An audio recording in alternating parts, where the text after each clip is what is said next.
Alright, hi again.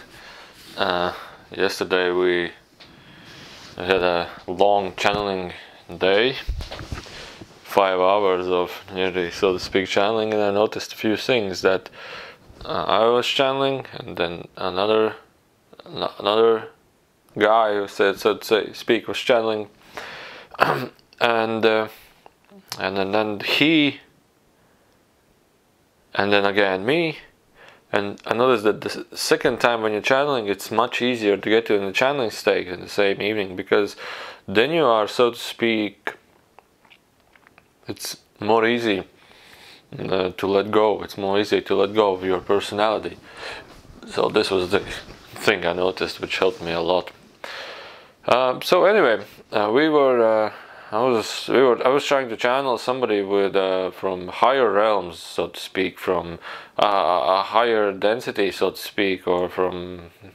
I was just looking for the terminology, something higher. I was like, just something higher, and I will share just the information. There came the being and what information he shared. So it's in Latvian, so I translate it now back to English, so it's more easier for others to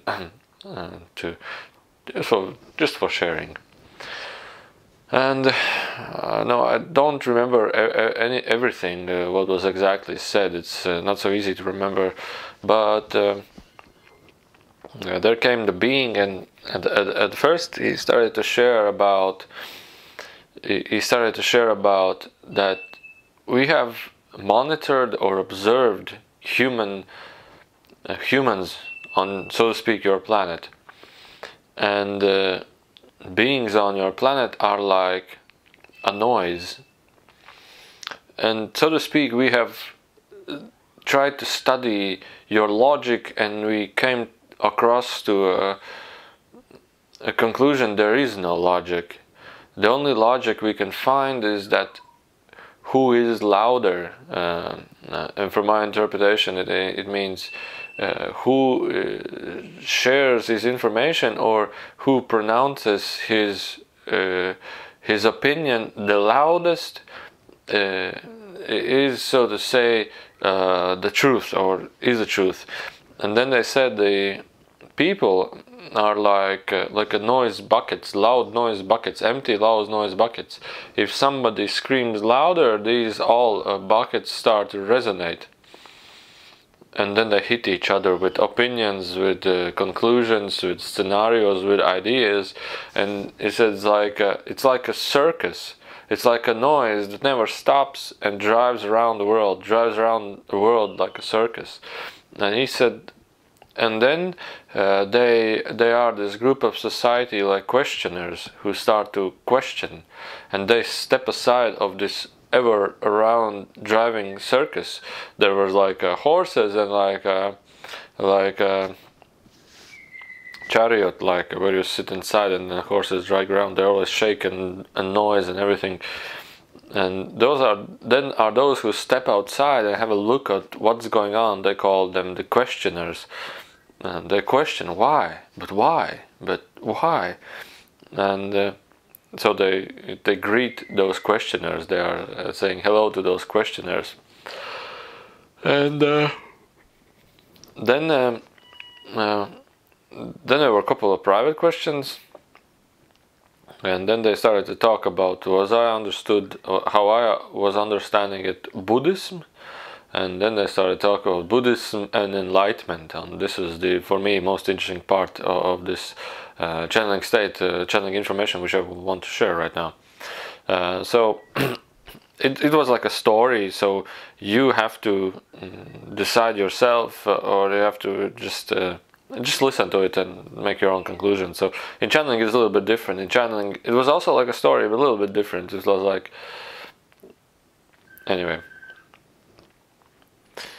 So the story was that there is a temple. As I saw it from images, this temple is somewhere in Tibet, in mountains, but there is no grass or not so much trees as we have here. It's like high in the mountains, so it's like altitude of 3,000 meters as I understand it. So it's a little bit cold, but it's okay. but nothing quite exactly grows there. So a climate like this. And there is a temple, so to speak, made from rocks, inside a mountain or next to a mountain, didn't quite understand, where there lives a master, a spiritual master, so to speak. And I remember there is this movie Kung Fu Panda, where this spiritual master is the turtle, and I was like, no, it wasn't a turtle, but that was the most closest comparison, which made me laugh. That I have seen something similar, but this was not a turtle. It was a short, not very long man, maybe a little bit shorter than me, but he was constantly smiling, and his aura was yellow. It was yellow, golden, yellow, white. It's something in the middle, and he was. Well, understood his story was that when he was born, he had these questions inside. That, so to speak, something is not right, and he has this strong observer state in himself. He strongly observes of what's going on. He's like a really deep observer of the current situation, what's going on, and he gets himself to deep questioning. He gets himself into like, is it real, or I don't understand. And his story, which I understood, he was sitting in the mountains and looking at rocks, and he was like, something's like observing, but have this deep inner state that is this real, or something close to it. And then all of a sudden, out of blue sky, a spiritual master came to him. And he just said a few words. Don't. How to say it in English? In Latvian, they say there is no reason of anything. There is no. Everything is meaningless would be the most closest, but it's not exactly. But the idea of it is that there are no meanings of anything. There are no meanings. Just observe. And there was maybe a little bit more of chat, but him at that age, he was already born as a master, that young guy. And then later on age, he was the spiritual teacher from the channeling, which I'm telling the story. So anyway, his master went away, and many years later, he now has a temple where he teaches other students, other people, and the spiritual teachings, so to say. And these teachings were divided into levels. Level number 1 is he sends them into caves to meditate. Just go in the cave in silence for a period, for a week or for a period of time. It doesn't matter, for a longer period of time. Normally it's not an hour or two, it's like a week or days or something. And as I said, the time period it's not always the same. It's a little, from one is different, from another is different. It doesn't matter. But what matters is when the students come back, the teacher says, now, for example, what he's looking for the students is this state of awareness. And if there was an image that the student is looking at a falling rock. You know, in the mountains sometimes there's a rock rolling down the mountain. Wait. And the student is in the observing state, and the teacher is like, what do you see? And he's like, he's a little bit confused. He sees, one student says, I see a rock rolling down the hill. And one student says, I observe that I'm witnessing an event that I translate myself, a rock is falling down. I'm observing the observing point. I'm from the observing point that observes my body as seeing a rock falling down. And then the teacher is like, okay, now he understood. He's in the awareness state. And to some he says, go back in the cave. To some he says, okay, come to a next lesson. But it's not like that he invites and tells him this is the next lesson. I tell it in a story way, so it's maybe more easier for you to understand the concept of the Buddhism. As I understood Buddhism, but many times there was coming a word Hinduism or something. But from the images, what I see, I thought it's like some kind of ancient Tibet, or it's like high in the mountains. So it maybe to some these teachings what I will share will resonate with some kind of a form of Buddhism or Hinduism, so maybe you will know it better. So I've never knew anything about Buddhism. I always was, I don't understand, why do you have to go to a cave to meditate? And just, it doesn't make sense. There is no logic to it as far as I can understand. But after these channelings, it's like I understand perfectly the messages or the teachings from the channeling perspective. So, and this teacher sends somebody back to the mountains, to cave, to go for a longer periods, to feel more of this awareness state, and to some he gives the next lesson. And there also was a word coming, samsara, which I have heard, but I've never used it in such a manner. And this was the funniest moments for me in the channeling. So he then sends his students, one to flop floors, swipe, wash floors with a broom, others to shuffle in the garden and to make these where you can grow something, irrigate the garden. And there are some students that say, oh my God, why should I need to go there? Oh, why should I need to go there? I just came back from a meditative deep state. I spent like weeks and so in these states. Why I don't understand why I need to do such a ridiculous thing. We are something more and la la la. And the teacher says, okay, either you go back to your cave or come back after 10 years. And then the idea of it is that those people or those students are still having an argument inside themselves. They're still having this fight inside themselves of perceptions and concepts. And you go back to the cave, or you live out your life and come back after 10 years. But after those years, you'll be a little bit different. So, and to some students, he just observes how, the Buddhists, I call them Buddhists right now, for easier to describe, how they are shuffling the irrigating garden, to irrigate the garden. And the teacher is like watching at them. It's like just like observing and watching how their observance state arises. Whether they start to have this, why am I doing this? This is not for me, this is silly. Or they are in a deep awareness state of they are not making conclusions whether it's good, whether it's bad, whether it's something supposed to happen. They are just observing, and the idea was sent through. In channeling, I'm all of a sudden in that person, and he's iterating, and he sees this garden, this pile of dust. In the mountains, there's rocky soil, so a pile of dust, you would call it, rubbish. He's iterating, and he's like feeling this inner state. He's feeling the inner observing state. He's like, I see happening. I see just a happening.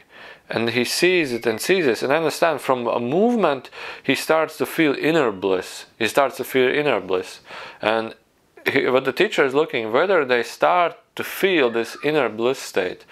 And he just sits down, the Buddhist who was iterating, one of them, and just sits down and like this, and just looks at the garden and looks and just observes. And I understood from the teacher this was the signal for the next lessons for these teachers. So they are not concluding whether this is good or bad, supposed to or not supposed to. They don't have this argument. They're having this observance even in more deeper state, observingness state. And then what happened next was these students were invited, and the teacher tells them, now the second lesson is don't fall in the fruits of samsara or karma.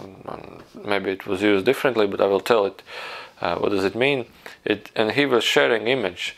There are people around a single rock, and people having an argument whether this rock is round, whether it's squared, whether it's an ancient rock, whether it's a spiritual rock. And these people are in this constant argument and having a discussion, whether it's big, small, huge, big, or whatever, and they are just finding a meanings to a rock. And what this teacher was telling is, don't fall in this noise, don't fall in the samsara. Be just awareness, because you and those students, you have achieved some sort of, let's say, enlightenment, of knowledgeness. Don't fall in the arguments. It will take you back in the samsara. Don't follow. There is no knowledge, there is no meaning of anything. There are no meanings of anything. It's just a noise. It's just a noise. And there was something more about, you know, we want to experience many things, we want to do many things, and these inner noises will want to take you back to the, well, Latvian, I know those words, how to, in English a little bit difficult. They want to take you back in the wheel of this ever going around noise and circus, which I was telling in the beginning of the video. So, and yeah, so, and that was the task for the students. Don't fall, and how I said, into the prison of self conceptualization. Don't fall in this prison of samsara. Don't be in this prison. And then what next was no.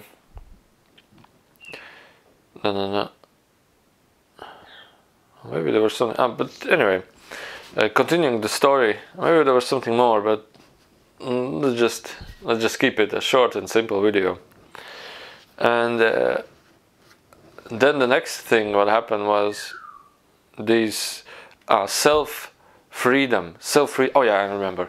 Self-freedom. And the next thing what happened, the teacher was waiting for the students to call this enlightenment state, or this awareness state, or presence of the awareness state. It's a blissful state, and it's a state how I see that at one point the higher energy comes inside the human body. They call it the awareness state. And this awareness state gives out thousands of questions. Whether I should do something of this, whether I should find an answer to this, whether I need to know this, whether I need to go to work, whether maybe this is not for me, whether, and this is just an alert that's happening inside of the human. And these students were having thousands of questions which they wanted to ask to the teacher, and the teacher was telling them, the smiling enlightened teacher was telling them, the enlightenment state doesn't take you into the light. The enlightenment state doesn't do anything. And the enlightenment state happens from time to time to each another, as I call it, to those who have got this far in the lessons. Sometimes it's periodically, sometimes maybe it's through periods of time for somebody, but it doesn't do anything. It gives you the opportunity to look inside of you, to look inside of your mirror, to see what's inside of you. And there was I know the movie Never Ending Story, and there was a concept where this hero, this small boy, he went in some kind of a mirror. I don't understand, but those images were. I then was remembering. Well, there was something in the movie also. Look inside of the mirror, and I was like thinking, what is that mirror? What do you mean by the mirror? And what I understand that also in some movies there are this information already put it in, and maybe we don't understand them and know them until you channel. And I was like, man, wow, this has already been pronounced before. But you yet didn't understand the meaning or the reason to it. And so look inside the mirror, look inside of you, look inside of you. You see, do you want to find the answer? You see, you want to, or think you need to experience something. You see, you need to go somewhere, do something. You're having this inner, out of non-balance of your peace state.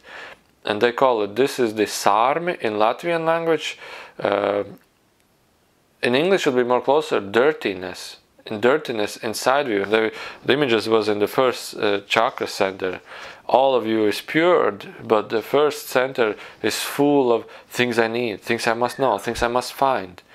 And then yeah, so the teacher said, it's up to you. It's up to you to decide. It's up to you to understand whether it's for you or it's not for you. It's all up to you.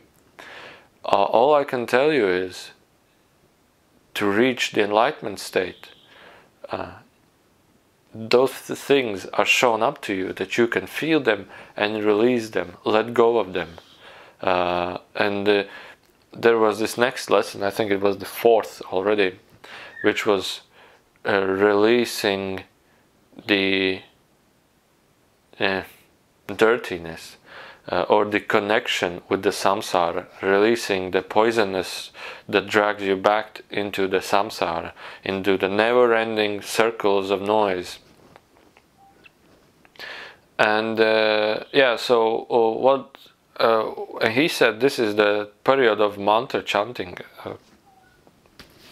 Whatever it means, but understand the purpose of mantra chanting. The purpose is you meditate, this enlightenment state comes to you. It's like another separate consciousness that comes to you. Some may speak to God, some may say something else. It's awareness, it's the awareness itself. Comes to you in a pure golden white light, yellow-like energy just lowers into you. And you feel this tremendous amounts of love, you feel this tremendous amounts of awareness, tremendous amounts of energy. And you feel these questions, you feel these noises inside of you, this dragness, poisonous, dirtiness inside of you. And the teacher is telling, now it's time to let it all go, to release those things. But the teacher is not pushing you to do it. The teacher is allowing yourself to choose, Maybe you want to go back in your day-to-day life. Maybe you want to spend some time just grasping this and spinning over. It's up to you. It's up to you. There's no... you must go through those doors. Like so many words that were used that relate to this putting this puzzle together, how it's understood. And purification maybe is another word. Enlightenment maybe it's another word. But the awareness state, I think it's more closer. So how was it called? Yeah. So what happens is normally when they start to purify themselves is they allow this light to come, and then they feel this inner noise, inner chanter, inner energies that pump up, inner distractions or the poisonous that want to take you back to the samsara. They used also word karma, so maybe it's another pronunciation that is more easier for persons to understand. So, and the mantra chanting was like, I see Buddhists like this, and they're like, doing something, doing something, you know. But the point of it, it's you use those mantras to go a little bit inside like a trance state. And they said the mantra words was like, forgive me, myself, and be like begging, be like a beggar, they said. But the teacher said it's not like begging for mercy to the higher or something, no. It's forgiving and begging, apologize for yourself, for myself, that I've been so foolish of having or choosing such noises of this dirtiness within inside of me, that I've been so foolish and not knowing and not aware of it. So, and I'm begging for mercy to myself, I'm begging to release this to myself, and I'm begging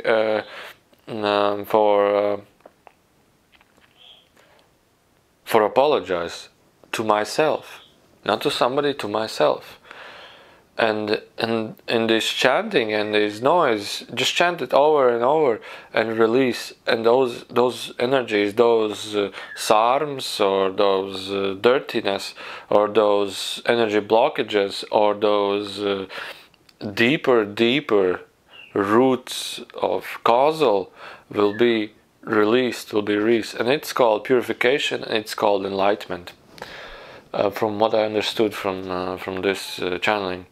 Enlightenment. And then the teacher is constantly just smiling like this. He just smiles and observes, and afterwards these you would say spiritual masters, or this teacher, has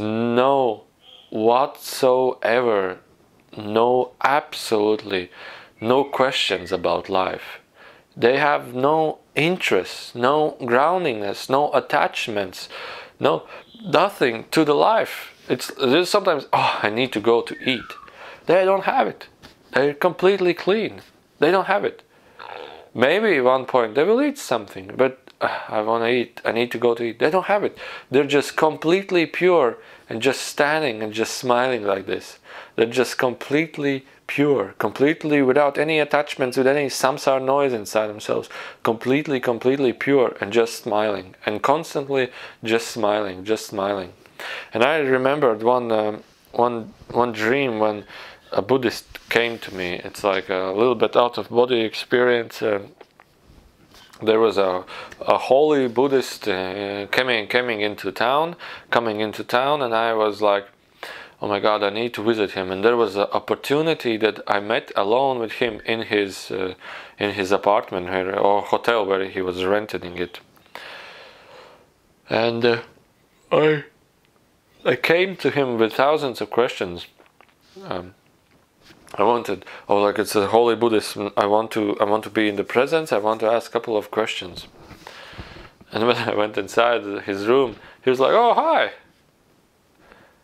I was like, "Hi." And as soon as I was saying, "Okay, what do I need to ask?" he's like, "Why are you thinking that much?" He's like, "What are you bothering yourself?"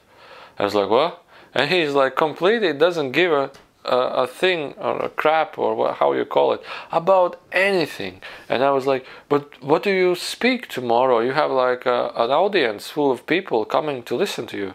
He said, "I don't know. I would just come there, and whatever happens, happens. I don't care. I don't think. If nothing happens, fine, nothing happens. If something happens, okay, something happens. If I will tell something, fine, I'll tell something. If I tell no, I didn't tell anything." And I was like, oh my God, I had my girlfriend, I want to invite her, because she always is interested into spiritual topics. And I was like, oh, I want to get her, I want to invite her also. And he's looking at me. I said, why are you having such... You are trying to run away from this moment constantly. Back into samsara, as I now understand. And that dream was for me, I was like, whoa, a complete different thinking. And through this channeling from the Buddhism, I will call it Buddhism enlightenment, I was like, oh, I completely now understand this.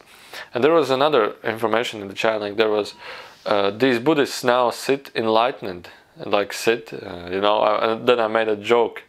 Yeah, one is drinking cola, the other is eating burgers, and they're like, amazing. They're like, just amazing. They're just amazed. I imagine that they're drinking cola and eating burgers. They're just amazed. Constantly smiling and just amazed, without any... And then there are other students to who the master told to come back after 10 years. And they come back, read and talked with people, gathered knowledge and everything, and they come back and start asking questions to those enlightenment, those two, and said, according to this is not right. According to that, this is also not right. And they want to try to ask him some sticky questions that it's maybe difficult for the master to understand. And they just look to each other, and they're just amazing how this samsara is playing out. Amazing, this noise, how is this playing out? And I didn't answer anything to them. And those 3 monks went away, those 3 Buddhists that, so to speak, were rejected. And they said, yeah, I told you they don't know. I told you, this is something not right. And they go away by arguing with each other. And amazing. And to me now it's like the teacher is telling the student, remember that rock, arguments of the shape of the rock? And he just smiles like, yes. And amazing, just amazing how it's played out. But then there was the continuing about enlightenment and escaping the cycle of birth and death. And as I understand, the masters, before they reach this enlightenment state, they incarnate maybe 3 to 4 times in the same place and continue their journey to spirituality. So it's not like they're born and all of a sudden they're like incarnate to continue these practices, to continue this purification. And then the master invites one student like privately, and the master has been there and come back several times. I've been there in the highest consciousness, pure consciousness awareness states, and come back several times. And then he allows the student to be present of how he does it. And the master is just telling him, just observe, just watch. And he takes a deep breath in, as I understand. And then he starts shining. And then his soul exits the body, went in the pureness state. Like out of body travel, went inside the pureness state. And comes back with even more energy, And I didn't see it as shining like light, but I see that his resonance is so strong with the pure bright light, yellow white light. And these students, he just feels this energy, and he feels the connection. He feels instantly the connection back with the source. And the teacher just smiles and allows the student to witness this energy. And this is how they connect the student to the higher consciousness. And this is like passing over the knowledge. For example, there is no knowledge. And the teacher was telling also that one can be a teacher only if he has been there, if he has understood. A teacher who has read books or still is in samsara will never understand this, and he will never be an enlightened teacher. He will never be it. So the point of this is you have to witness this. You have to witness the awareness. And then at one day the master invites his students, and I saw it as I just saw the sky. And it's like somewhere a little bit higher in the mountains. I just saw blue sky, and the master and the students and the students are just smiling. They're smiling because they constantly feel this awareness state. They're just smiling and feeling this awareness state because they understand the master, and the master understands him. They are like as one now, because they just, many times what I see, they look at themselves and they see this divineness through the master, and master sees this divineness through the students, through the eyes, and they just know that you know. And sometimes they just look, and I know what you know what I know. They are like this. So no conversation between the masters. But at further stage there were students also that were still having this why, who, but they're just okay, they understand something and they're just watching. And the master is now telling this to the students. He's sitting in front of them and telling to all of those students. It's been, it was in Latvian in different words, but the idea of this message is not like, it wasn't like exact word to words. But the text was something like this. So, it's been an honor and a pleasure of being with you. It's been an honor and pleasure or something. But the point was also this blessing that my time has come and there was joy. It was joy in the room, not in the room, in the place where you can beneath the sky. There was joy, and there was a gratitude and thankfulness, and and he said, my cycle, my time has come. It's now time for me to return back, so to speak, to the source. This cycle of mine has ended, and he has completely purified himself from these sarms, from this samsara, from this noise, from this inner arguments, from these conceptualizations. And in those schools there is no teachings, there is no knowledge, no nothing. There's just the steps of reaching the enlightenment state. And his time has come.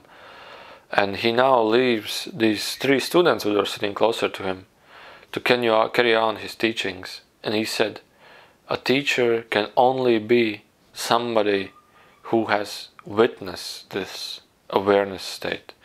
And these 3 students have witnessed it, and he leaves the teachings to them to carry on further his teachings. And then he and into the light. I don't see whether he sees the light, but the light, the consciousness, the awareness comes, takes him, and goes back into the light. And in other words, he chosen to go back to the light. He didn't die, he chosen to go away. The energy took him. And there was something, whether you die of disease or whether you die of a car crash accident or something, that he was like, well, maybe next time you will manage to go there by your own. You go there and the consciousness will take you by your own. Maybe next time. And there was this information also that I come back, it's like, man, this is so amazing. This is what maybe I have felt several times. What Enrico was telling maybe several times, maybe trying to tell several times, that you have questions. There is no need to have an answer to the question. It's just noise. It's just noise. Everybody is looking for this purification or this releasement or exiting the samsara. Everybody is looking for it. But you don't classify whether this rock is big or small or square or round. There's no classification to it. It's pointless. There are no meanings. There are no meanings. And purify yourself from the samsara. I will call it samsara. Purify yourself. Cleanse yourself. But you will go into this cycle and cycle and cycle until you come to a cross that you become a questioner. Why? And you become an observer. Why? Why is this going on? Why is this happening? Why do you worry about those things? And there were people, I'm about to die, and I'm afraid to die. I said, this is just the noise within you. Well, I didn't reach the enlightenment. I said, this is just the noise. You are arguing with yourself. Release yourself from these noises. Just release yourself. Just observe. Observe this chanter, this noise, whatever inside of you. And yeah, so this is a really interesting experience for me. So I think this information also was interesting to many of you, and I was happy to share it, and I was happy to channel this information. And thank you for listening, and thank you for watching, and have a good cycle.